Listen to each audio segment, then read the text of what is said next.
Hay sistemas que no necesitan demostrar demasiado. Les basta con que nadie quiera ser el primero en dudar de ellos.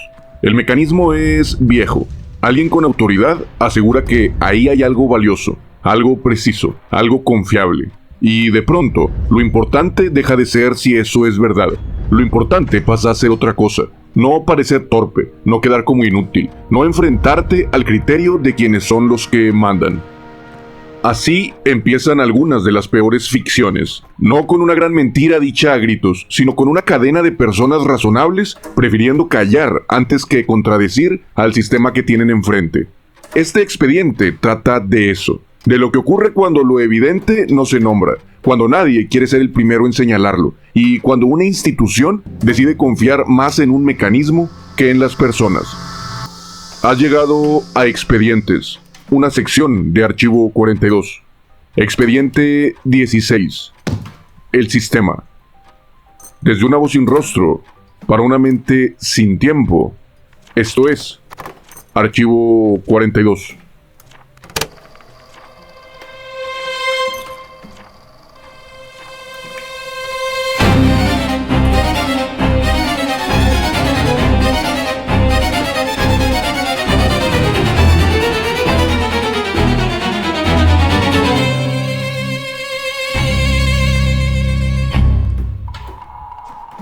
Esta historia me la contó Andersen. Dicen que es un cuento para niños, pero esconde algo más profundo. Había una vez un emperador tan obsesionado con su apariencia que gastaba su fortuna en vestidos nuevos. Entonces llegaron dos embusteros con una oferta perfecta, una tela extraordinaria que solo podían ver las personas inteligentes y dignas de su cargo. Para cualquiera que fuera estúpido o incapaz, la tela sería completamente invisible. El emperador se interesó de inmediato, no solo porque quería el traje, sino porque aquella prenda le prometía algo todavía mejor: descubrir qué funcionarios no merecían el puesto que tenían. Mandó pagarles, les dio seda, oro y un espacio para trabajar, y los falsos tejedores se pusieron frente a telares vacíos, fingiendo que ahí había algo. Cuando llegó el momento de revisar el trabajo, el emperador no quiso ir primero, mandó a un ministro de confianza. El hombre entró, miró el telar, y no vio nada. Los embusteros, sin dejar de fingir que trabajaban, lo invitaron a acercarse. Le preguntaron si no le parecían admirables los colores, si no encontraba extraordinario el dibujo, si no veía la fineza de aquella tela inexistente. El ministro no veía nada, pero pensó que si no lograba ver lo que debía de ver, el problema podía ser él. Podía ser incapaz de su cargo, podía ser estúpido. Podía ser el único en la sala que no estuviera a la altura de sus funciones. Así que calló, asintió, elogió lo que no veía y volvió con el emperador diciendo que aquello era magnífico. Después enviaron a un segundo funcionario. Le ocurrió casi lo mismo. Entró, miró, no encontró nada, escuchó las mismas preguntas y regresó con la misma respuesta. Dijo que la tela era admirable, dijo que los colores eran magníficos, dijo que el dibujo era extraordinario. Y así, poco a poco, el vacío empezó a recibir elogios y la mentira empezó a caminar como si tuviera cuerpo. Siglos después, ese mismo vacío iba a reaparecer de otra forma, ya no frente a un telar, sino frente a una pantalla, ya no con hilos invisibles, sino con números, pero con la misma exigencia de fondo. Si el sistema mostraba algo y tú no lograbas verlo igual, entonces quizá el problema ya no estaba en el sistema.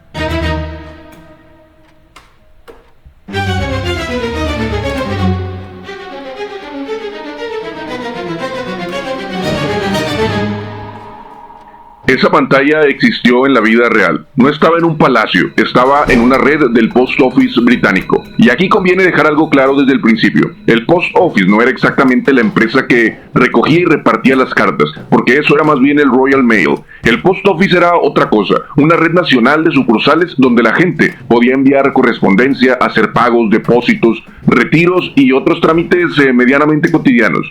Y muchas de esas sucursales no eran oficinas estatales atendidas por funcionarios de escritorio. Funcionaban dentro de una tienda, una papelería, un local pequeño del barrio. La persona al frente no era, en muchos casos, un empleado directo del gobierno, sino un encargado de sucursal postal.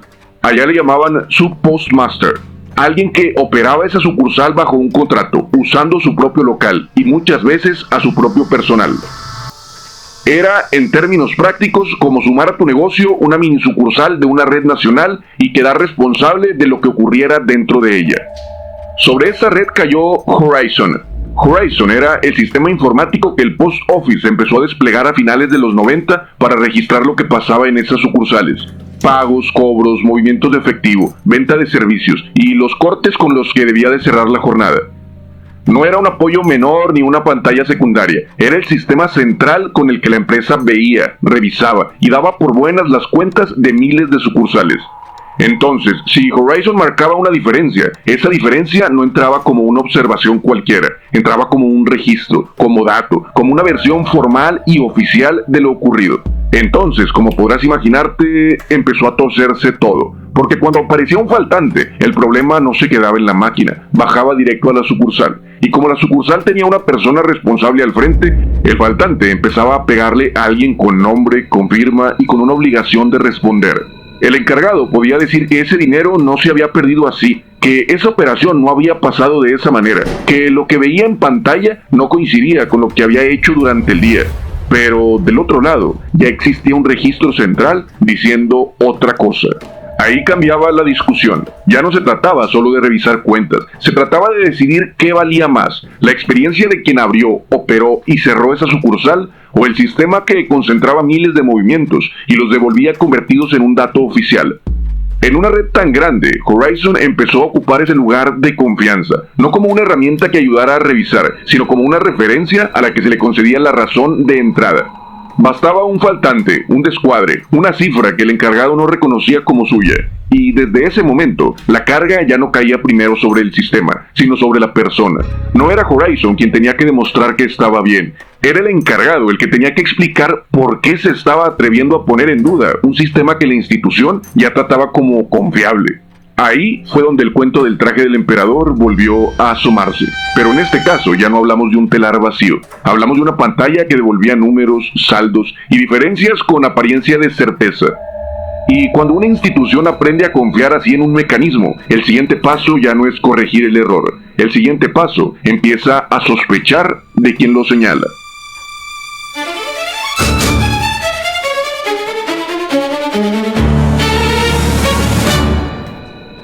Las sospechas sobre los encargados exigían explicaciones, pero cuando las explicaciones no bastaron, les pidieron dinero. Si en Horizon aparecía un faltante, a muchos encargados de sucursal les exigían cubrirlo con su propio bolsillo, mientras supuestamente se aclaraba el problema. Y como esa sucursal muchas veces funcionaba dentro de su propio negocio, no estaban poniendo en riesgo una oficina ajena, estaban metiendo al hoyo el dinero de su tienda, de su casa y de su vida diaria. Algunos vaciaron sus ahorros, otros pidieron prestado, otros vendieron lo que tenían para seguir tapando diferencias que no entendían.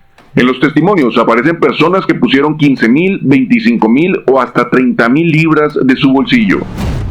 Otra familia tuvo que vender su hogar para devolver 78,000 libras intentando evitar ir a la cárcel. No estaban corrigiendo un error, estaban pagando por la versión del sistema. Y ahí estaba la trampa. Si pagaban, no resolvían el problema. Apenas compraban algo de tiempo. Y si no pagaban, la presión subía. El faltante dejaba de verse como una cuenta en disputa y empezaba a leerse como dinero perdido, retenido o robado. Poco a poco, la discusión dejaba de girar alrededor del sistema y se cerraba sobre la persona que estaba al frente de la sucursal. Y cuando eso no bastaba, venía algo peor. El Post Office no solo podía exigir explicaciones o reclamar el dinero, durante años también tuvo poderes de investigación y de acusación privada.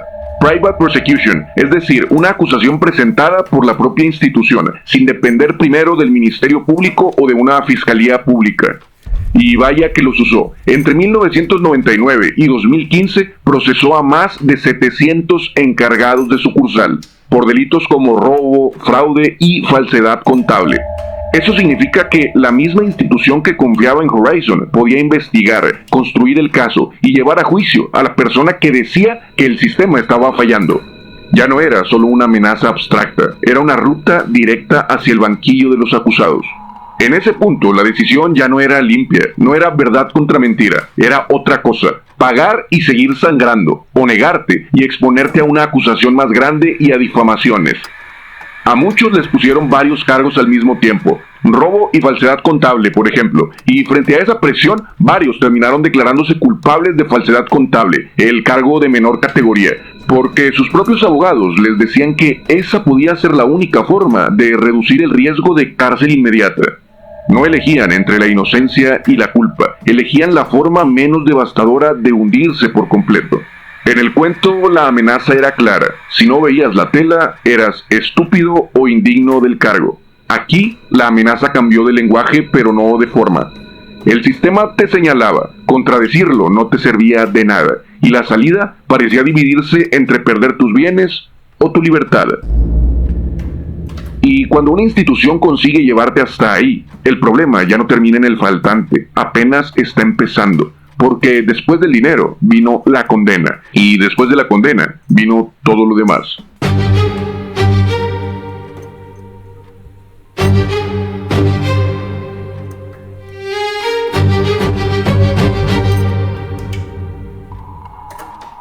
El saldo final fueron 983 condenas relacionadas con Horizon, de las cuales 700 correspondían a casos impulsados por el propio Post Office.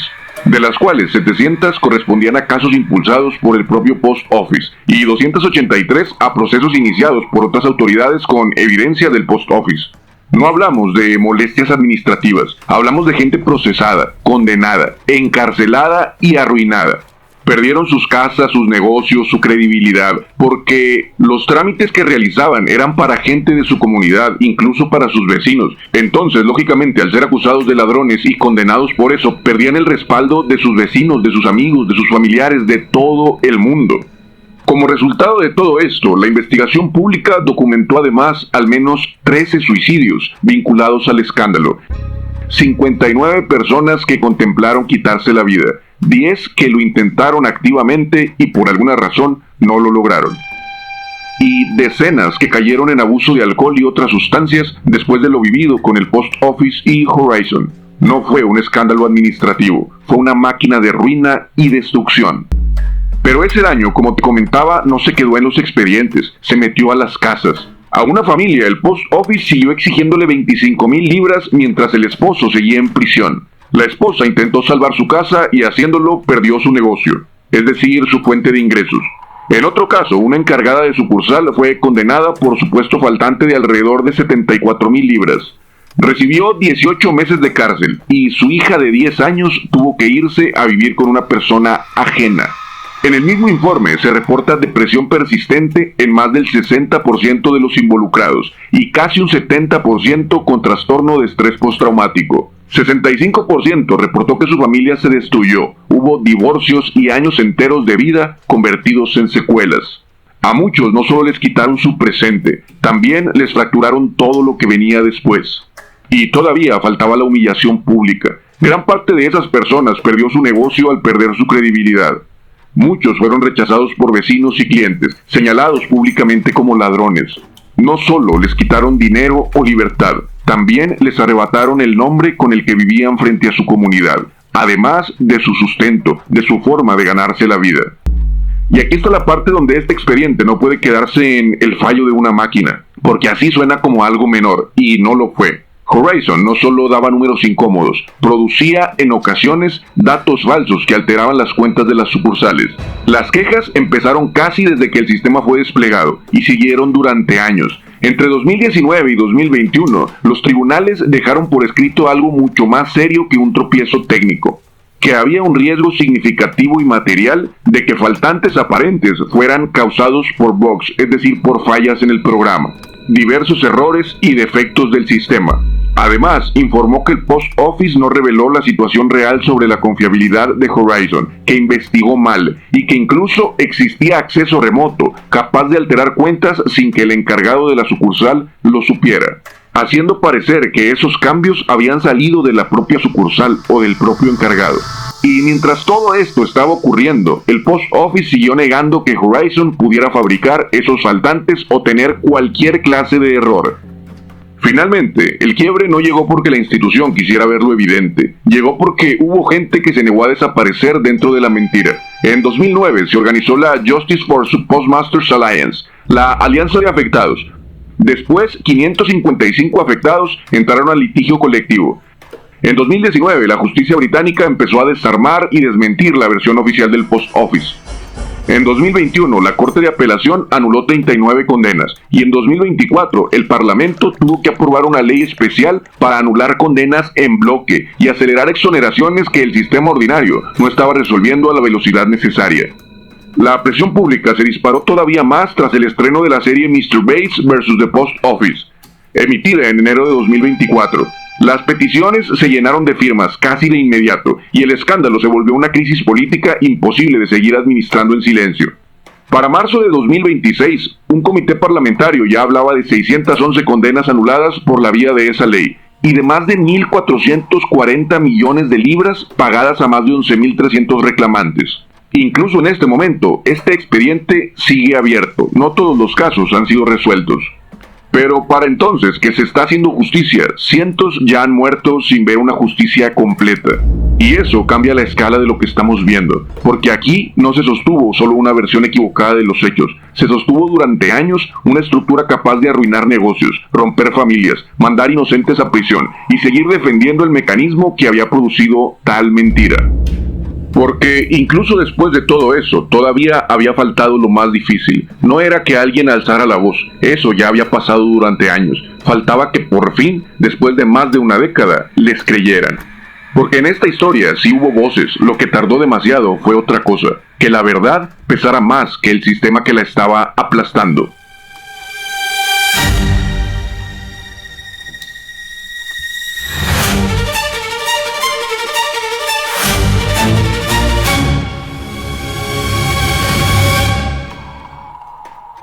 Vamos a retomar el cuento de Andersen. El emperador quería su traje, envió al primer ministro y después al segundo a inspeccionarlo. Al final fue el mismo, entró, miró el telar y tampoco vio nada. Pero para entonces la mentira ya estaba demasiado avanzada.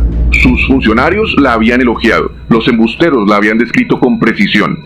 Y el traje, aunque no existía, ya tenía cierto prestigio. ¿Acaso el emperador era estúpido o incapaz de desempeñar su puesto? Claro que no. Así que hizo lo mismo que habían hecho los otros, aprobó lo inexistente. Los falsos tejedores siguieron trabajando sobre el vacío. Simularon cortar tela, coserla, ajustarla al cuerpo del emperador. Y cuando llegó el día del desfile, lo vistieron con nada. Nada en los hombros, nada en el pecho, nada en la cintura.